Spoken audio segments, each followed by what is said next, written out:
গাজায় হামলার প্রতিবাদে ফিলিস্তিন বাংলাদেশ সহ বিশ্বের বিভিন্ন দেশে ধর্মঘট। চট্টগ্রামে ওয়াসার পানিতে লবণাক্ততা, নগর জুড়ে বিশুদ্ধ খাবার পানির সংকট। মৌলভীবাজারে এখনো পর্যটকের ভিড়, আনন্দ উপভোগে প্রকৃতি প্রেমীরা।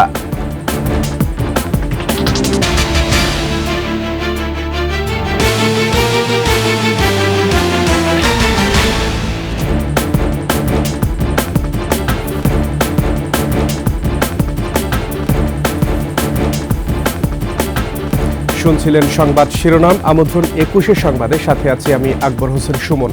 দর্শক, ২১ টেলিভিশনের সংবাদ একই সাথে সরাসরি দেখতে পাবেন আমাদের ফেসবুক পেজ www.facebook.com/2124 অনলাইনে।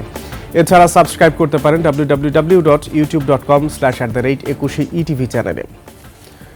মৃত্যুর মিছিল ফিলিস্তিনের গাজা জুড়ে। তেল আবিবের হামলায় সব শেষ, প্রাণ গেছে আরও ৫০ জন ফিলিস্তিনির। অস্থায়ী তাঁবু বলতেও কিছুই নেই, আছে কেবল ধ্বংসযজ্ঞ। গাজার স্বাস্থ্য মন্ত্রণালয় বলছে এখন পর্যন্ত ৫০,৬৯৫ ফিলিস্তিনি নিহত হয়েছে। এদিকে গাজায় চলমান নৃশংসতার প্রতিবাদে ফিলিস্তিন বাংলাদেশ সহ বিশ্বের বিভিন্ন দেশে ধর্মঘট হচ্ছে আজ। আফসানা নীলার ডেস্ক রিপোর্ট। নেতানিয়াহু বাহিনীর হামলায় মৃত্যুপুরীতে পরিণত গাজা। আবাসিক ভবনগুলো ধ্বংসস্তূপে পরিণত হলেও থেমে নেই আগ্রাসন। গেল ২৪ ঘণ্টায়ও উপত্যকা টিকতে সর্বাত্মক হামলা চালিয়েছে ইসরায়েলি সেনারা। হামাস ইসরায়েল ঐক্যমতে না আসায় গাজায় দ্বিতীয় ধাপের যুদ্ধবিরতি শুরু হয়নি, যার ফলে সাম্প্রতিক সপ্তাহগুলোতে গাজার বিভিন্ন অংশে হামলার মাত্রা বাড়ায় ইসরায়েল, যার বড় একটি অংশ দক্ষিণ গাজার রাফা শহরকে লক্ষ্য করে চালানো হয়েছে। নিশ্চিহ্নের পথে গুরুত্বপূর্ণ শহরটি। ৯০% বাড়ি ধ্বংস হয়েছে। পাশাপাশি রাফার ২৪টি সুপেয় পানির কূপের মধ্যে ২২টি ধ্বংস করা হয়েছে। ১২টি মেডিকেল সেন্টারের কার্যক্রম একেবারেই বন্ধ। খান ইউনিস থেকেও ফিলিস্তিনিদের সরিয়েছে দখলদার ইসরায়েল। দেইর আল বালাহ সহ ৫টি শহর ছাড়তে বলা হয়েছে বাসিন্দাদের। নিরস্ত্র বেসামরিক ব্যক্তি আর শিশুদের ওপর ভয়াবহ গণহত্যা চলছে। এদিকে ইসরায়েলের কারাগারে ১৭ বছর বয়সী এক ফিলিস্তিনি কিশোরের মৃত্যু হয়েছে অপুষ্টিতে। গাজায় চলমান গণহত্যার প্রতিবাদে আজ ফিলিস্তিন জুড়ে সাধারণ ধর্মঘটের ডাক দেওয়া হয়েছে। আর বিশ্বজুড়ে চলছে the world stop for Gaza, no work no school কর্মসূচি। Afsana Nila, desk report, ২১ television. ফিলিস্তিনের গাজায় চলমান গণহত্যার প্রতিবাদে আজ সারা বিশ্বের সাথে সংহতি প্রকাশ করে ঢাকা বিশ্ববিদ্যালয় সহ দেশের বিভিন্ন শিক্ষা প্রতিষ্ঠানের শিক্ষার্থীরা রাজনৈতিক ধর্মীয় সংগঠন বন্ধ ঘোষণা করা হয়। বৈশ্বিক এই কর্মসূচির সঙ্গে সংহতি জানিয়ে ক্লাস ও পরীক্ষা বর্জনের ঘোষণা দিয়েছেন বাংলাদেশের বিভিন্ন বিশ্ববিদ্যালয়ের শিক্ষার্থীরা। কেন্দ্রীয়ভাবে ঢাকা বিশ্ববিদ্যালয়ের রাজু ভাস্কর্যে বিকেল ৪টায় বিক্ষোভ সমাবেশ হবে। প্রতিবাদ কর্মসূচি ঘোষণা করেছে ধর্মীয় এবং রাজনৈতিক সংগঠনগুলো। এছাড়া জাতীয়তাবাদী ছাত্রদল সারা দেশে ৮ এপ্রিল সকালে বিভিন্ন শিক্ষা প্রতিষ্ঠানের সামনে কালো কাপড় বেঁধে অবস্থান ও দুপুরে প্রতিবাদী মিছিলের ঘোষণা দিয়েছে। ধর্মঘটের সমর্থনে রোববার রাতে ঢাকা বিশ্ববিদ্যালয়ে সমাবেশ করে ছাত্রনেতারা।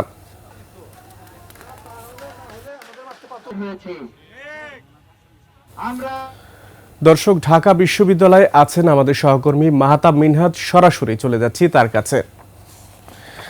মিনহাজ, ঢাকা বিশ্ববিদ্যালয়ে ধর্মঘটের সবশেষ পরিস্থিতি আমাদেরকে জানান।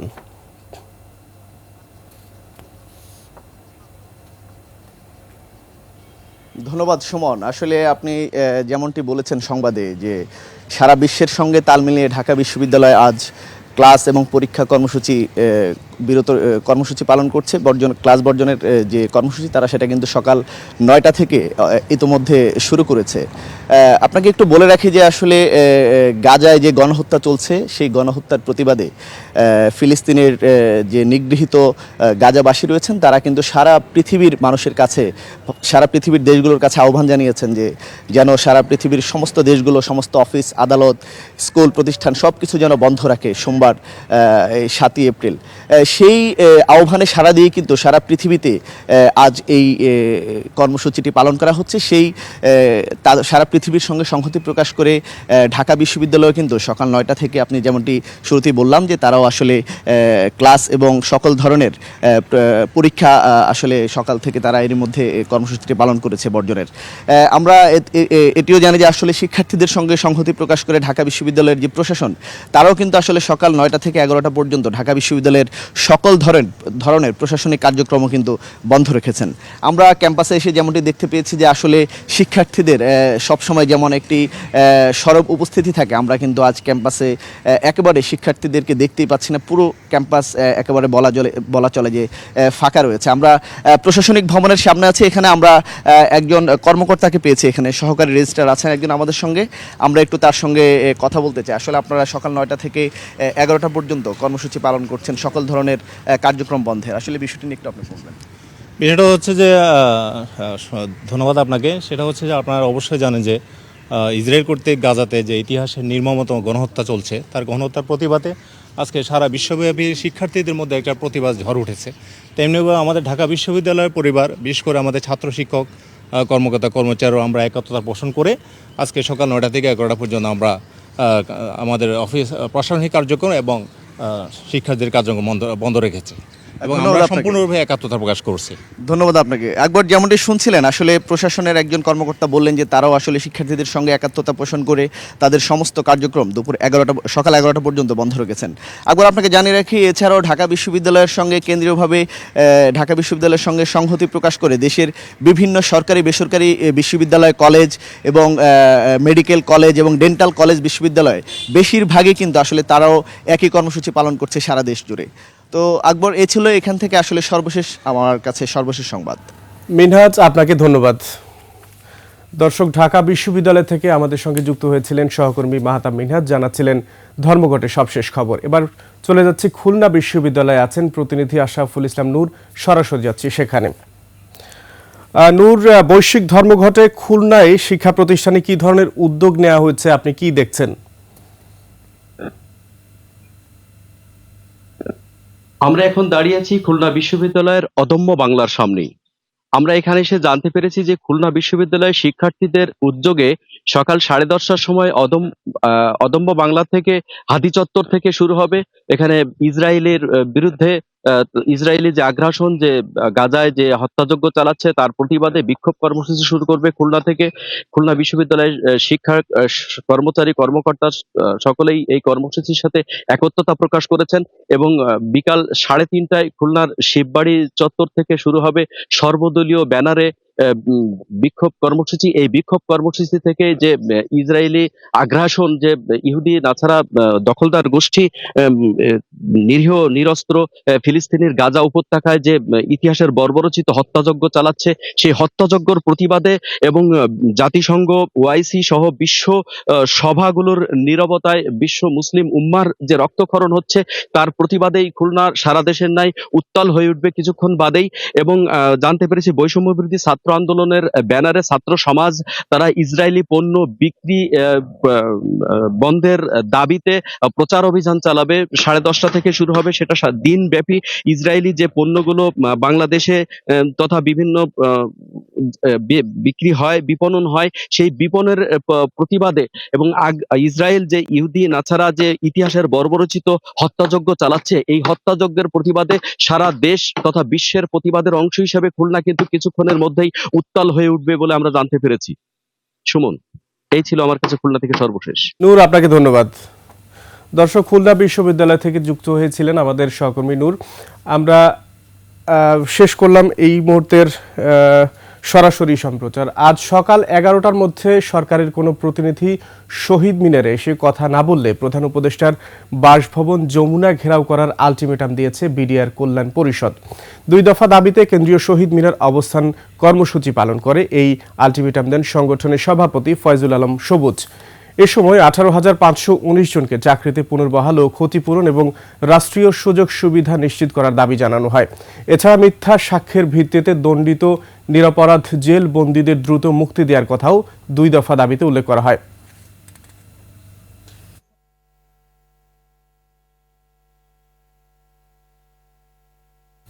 চট্টগ্রাম ওয়াসার সরবরাহ করা পানিতে বেড়েছে লবণাক্ততা। জোয়ারের পানি কর্ণফুলী হয়ে হালদা নদীতে প্রবেশ করায় ওয়াসার পানিতে লবণাক্ততা তৈরি হয়েছে।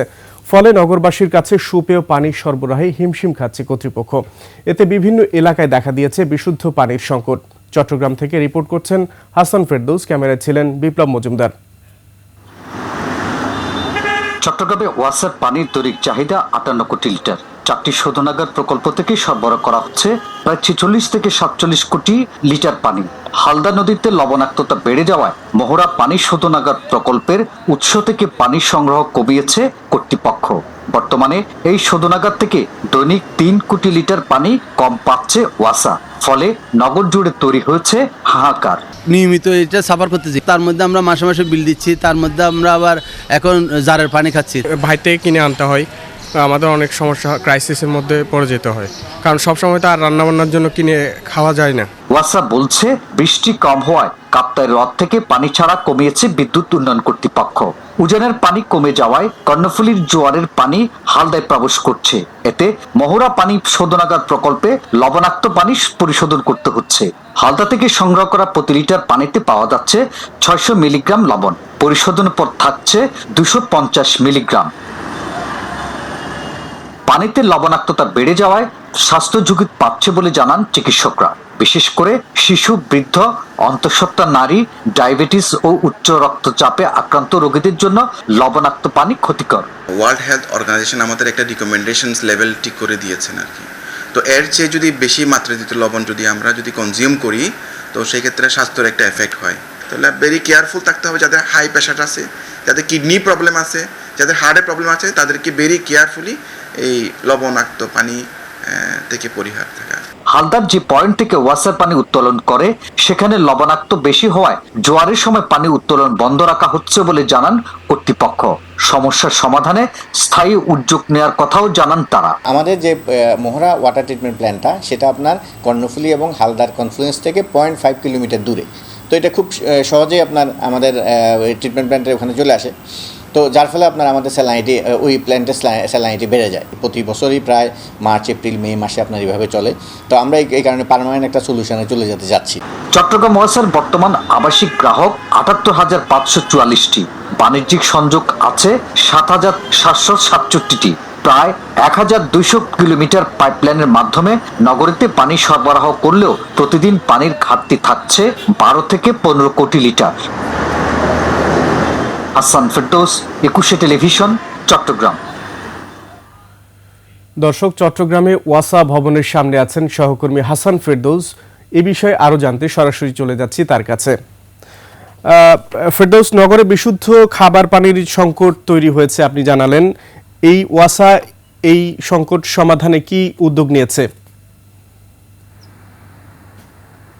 সুমন, আপনি যেমনটা বলছিলেন, আসলে চট্টগ্রামের যে পানির যে লবণাক্ততা এবং পানির সুপেয় পানির যে সংকটটি, সেটা কিন্তু প্রকৃতির উপরেই নির্ভর করছে। আপনি জানেন যে দীর্ঘদিন ধরেই বৃষ্টি না হওয়ার কারণে এখানে যে পানির প্রধান উৎস সেটি হচ্ছে দুটি নদী, একটি কর্ণফুলী, একটি হচ্ছে হালদা।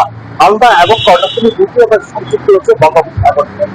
এবং সাগরের যে জোয়ার ভাটার কারণে, জোয়ার ভাটার যে পানিগুলি প্রবেশ করে, সেই কারণেই মূলত পানিতে লবণাক্ততা বেড়ে যায়। এবং আশ্চর্যজনকভাবে এখানে যে ইয়া হচ্ছে, সেটি হচ্ছে এখানে এখন যে পানির লবণাক্ততা বাড়ছে সেটি হচ্ছে প্রায় 2,500 মিলিগ্রাম প্রতি লিটারে, যেখানে স্বাভাবিকভাবে থাকে 250 মিলিগ্রাম।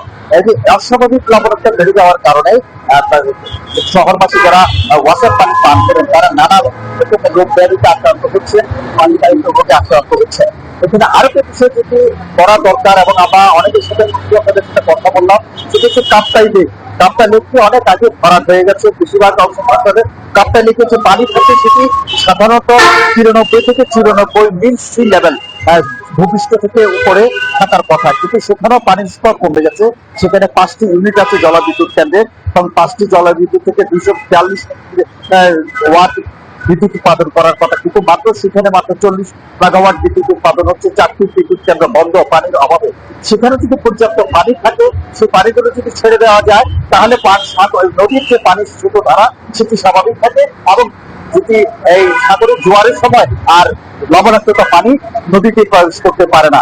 সে কারণে যে কাপ্তাই লেকটি, এই লেকটিও অনেকেই বলছেন যে খনন করা এবং বিদ্যুৎ বিভাগের সাথে বিদ্যুৎ উন্নয়ন বোর্ডের সাথে বসার একটি সমন্বয় করে সেটি ভবিষ্যতে চিন্তা ভাবনা করা যেতে পারে কিভাবে এই পানির লবণাক্ততা কমানো যেতে পারে, এবং এভাবে যদি করা না যায় তাহলে সাগরের যে নোনা পানি ঢুকতে পারবে এবং মানুষ অসুস্থ হয়ে পড়বে।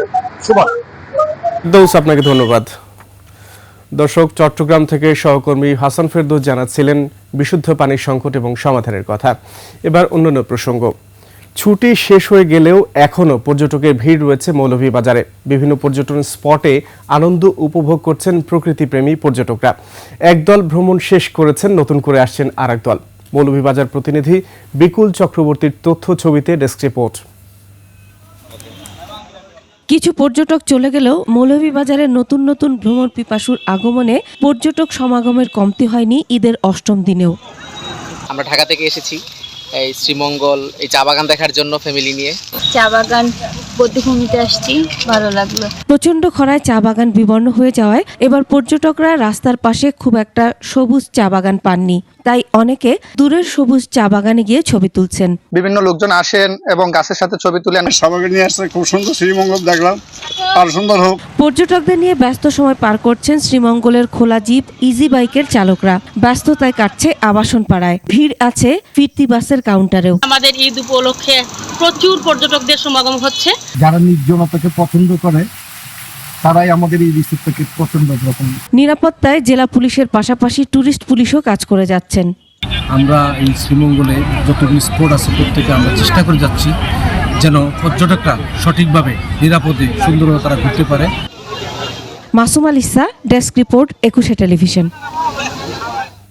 সংবাদে নিচ্ছি ছোট্ট বিরতি। যখন ফিরছি তখন অন্যান্য সংবাদের সঙ্গে আরও থাকবে। রাজশাহীতে ট্রাকের সঙ্গে দুই বাসের সংঘর্ষ, নিহত 3।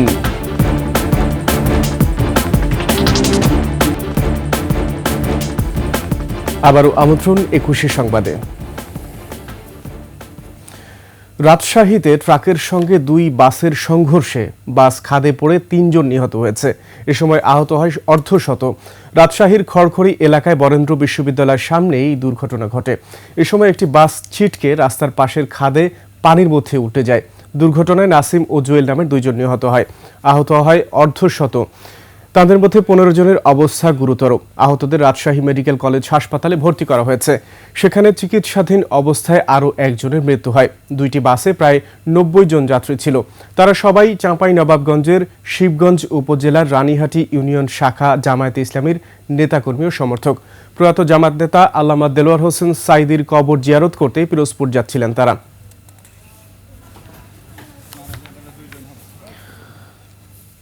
নেত্রকোনার দুর্গাপুর ও কলমাকান্দা উপজেলার পাহাড়ি টিলায় একসময় ছিল দেশীয় গাছপালা, বন্যপ্রাণী ও ক্ষুদ্র নৃগোষ্ঠীর সহাবস্থান।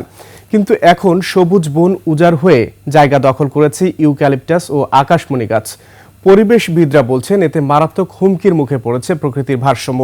নেত্রকোনা প্রতিনিধি মনোরঞ্জন সরকারের তথ্য ছবিতে ডেস্ক রিপোর্ট।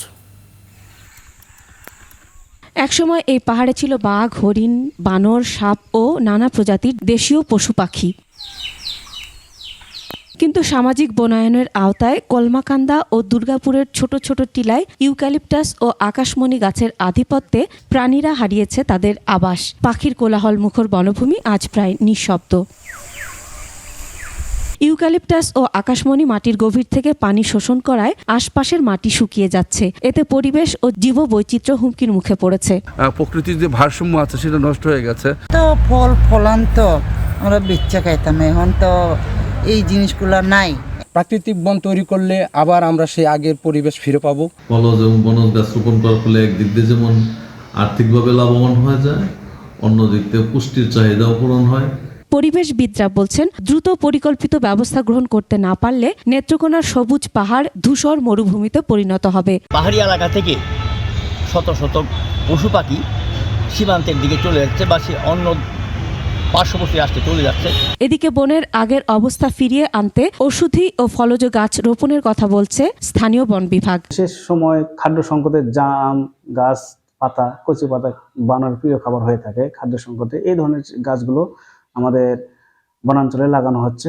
এছাড়া ইউক্যালিপটাস ও আকাশমণি রোপণ বন্ধে ব্যবস্থা এবং দেশীয় বৃক্ষরোপণে জনগণকে উৎসাহিত করার কথা জানান জেলা প্রশাসক। টিলার প্রকৃতি বুঝে বনজ গাছ রোপণের আমরা ব্যবস্থা গ্রহণ করতে পারি। আমরা এটা বন বিভাগের সাথে কথা বলে আমরা দেখব যেটাকে আসলে কোন পর্যায়ে কোন বন সৃজন করা যেতে পারে। এলাকাবাসী ও সংশ্লিষ্টরা বলছে, প্রকৃতির ভারসাম্য রক্ষা করতে হলে এখনই প্রয়োজন সচেতনতা বৃদ্ধি ও কার্যকর ব্যবস্থা গ্রহণ। Masuma Lisa, desk report, 21 television. শেষ করছি 21 সংবাদ। যাবার আগে সংবাদ শিরোনামগুলো আরও একবার। গাজায় হামলার প্রতিবাদে ফিলিস্তিন, বাংলাদেশ সহ বিশ্বের বিভিন্ন দেশে ধর্মঘট। চট্টগ্রামে ওয়াসার পানিতে লবণাক্ততা, নগর জুড়ে বিশুদ্ধ খাবার পানির সংকট।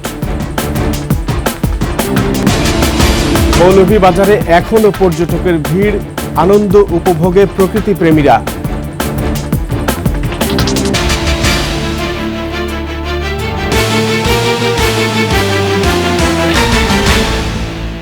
সর্বশেষ সংবাদ জানতে ডায়াল করুন 2021 নম্বরে আর ভিজিট করুন 21-tv.com এই ওয়েবসাইটে। ফেসবুকে ভিজিট করতে পারেন www.facebook.com/2124 অনলাইনে। এছাড়া সাবস্ক্রাইব করতে পারেন www.youtube.com/@21etv চ্যানেলে। এতক্ষণ সঙ্গে থাকার জন্য ধন্যবাদ। পরবর্তী সংবাদ বেলা 11টায় দেখার আমন্ত্রণ। 21-এর সাথে থাকুন।